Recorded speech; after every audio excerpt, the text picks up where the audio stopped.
Well, good day to you. I'm Dave Householder, and I am blessed to be your Bible teacher.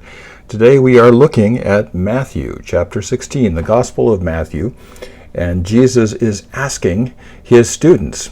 His disciples are students. The Greek word is MATHETES, from which we get the word mathematics, and Jesus was a rabbi. So it was a teacher-student relationship he had with a class of 12. And teaching these people, he's gathering there at CAESAREA Philippi in verse 13. That's chapter 16, verse 13. He asked his disciples this question: "What are people saying about me, the Son of Man? Who do they believe I am?" They answered, "Some are convinced that you're John the Baptizer. Others say you're Elijah, reincarnated, or Jeremiah, or one of the prophets." "But you, who do you say that I am?" Jesus asked. Simon Peter spoke up and said, "You are the Anointed One, or the Messiah, or the Christ." Christ is Greek, Messiah is Hebrew, Anointed is English.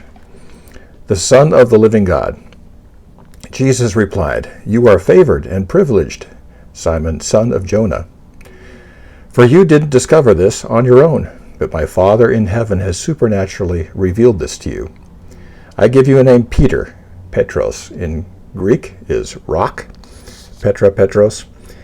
We get petrified wood from that. And this truth of who I am will be the bedrock foundation, this rock, on which I will build my church, and the power of death, or the gates of hell, will not overpower it." So basically, Jesus says to Peter, right answer, and he calls Peter Kepha in Aramaic, which is Petros, Peter in Greek, and says, "You are Rocky. You're the Rocky guy." His name is actually Simon, Shimon, but goes by Rocky now from now on.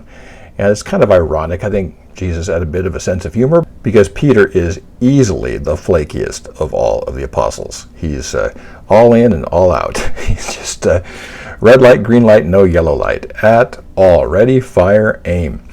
And yet, Jesus works with him and says, "Hey, on this rock, on this faith, I will build my church. You're the Son of the living God." Jesus brings us that connection between the spiritual and the physical. He embodies that, and he represents that. And it's that connection that we live on in faith, that there is a spiritual presence, there's a reality around us, there's a purpose for our lives. We're here for a reason. And that spiritual side of things, connected with the very real physical world that we live in, is the secret to prevailing in this life. And it's on this truth that Peter gets, Kepha in Aramaic, that language they were speaking. It's on this rock that Jesus says, "I'm going to build my church, and the gates of hell will not prevail against it."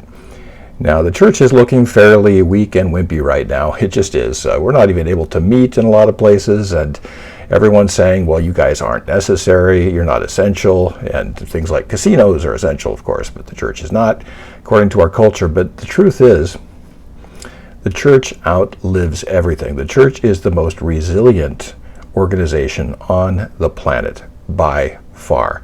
It outlives the rise and falls of empires, the rise and fall of whole languages, cultures, everything. And what goes on? The church. The church is eternal, and the gates of hell will not prevail against it. And churches are going through a rough time because we thrive on gathering, and gathering has been limited by this pandemic. And we're hoping to gather again on the 20th. Stay tuned here, and 20th of September. Stay tuned here, and we'll give you some final information on that. We're hoping to gather in person on the 20th of September and beyond, and continue to gather.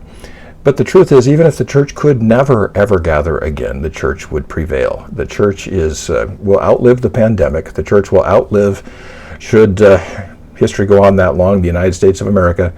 The church has outlived all kinds of rulers and everything else. It's like this anvil that all of these hammers hit on, and the hammers get worn out and the anvil stays. It is solid. It is a rock on which the faith, the Christian faith, is built on. And that rock is a simple truth. That reality at its deepest level, its very deepest level, reality, is both spiritual and physical together. There's no separation between the spiritual and the physical realm. Jesus embodies that, Jesus teaches that, and believes that by teaching that to us, we can ground our lives in something eternal, something that never changes, that anvil, that rock. We build ourselves into that church too. So don't put down the church. A lot of people criticize the church. They say, well, I've got faith, but don't like the church very much. Well, the church is the bride of Christ, and it's not a good idea to badmouth the bride of Christ. The church is not perfect, but the church will prevail.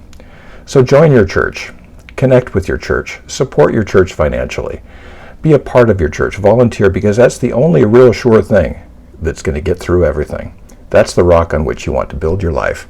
The house built on a rock, not the house built on sand. That's the good news for today, and I will be talking to you again tomorrow.